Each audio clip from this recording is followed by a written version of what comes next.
Krećemo od neke površne ideje, kroz neke osnovne skice. Onda nakon toga krenem u potragu za materijalima, jer je kod nas vrlo teško nešto si zamisliti, kupiti. Onda se bavim krojnom konstrukcijom i modeliranjem.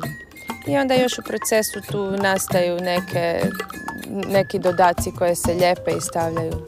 Kada radim kompleksne konstrukcije i zahtjevne kostime, isključivo sama. Za sve jednostavnije stvari ili repeticije uvijek imam neke šilice. Styling kada radim za druge ljude, koji put je posao takav da napravim sve iz nule. Sve osmislim, kupe si materijali, sve to sašijem, napravim šminku, frizuru i utječem često na scenografiju gdje će se pojaviti na raznim snimanjima spotova ili nastupa, performansa ili glazbenih nastupa. Giovanni Jakovac je jedan od najčešćih mojih klijenata. On je pjevač i često nastupa na raznim festivalima i pred svaki nastup se obrati meni i ja mu osmislim kompletno vizualni identitet.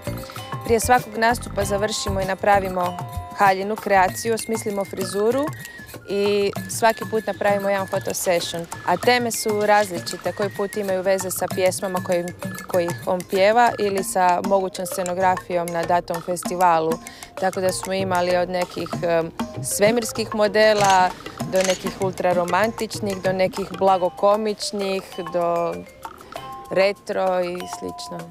Nikad ne završim rad dokle god nisam zadovoljna. Taman to značilo da ga počnem kompletno ispočetka.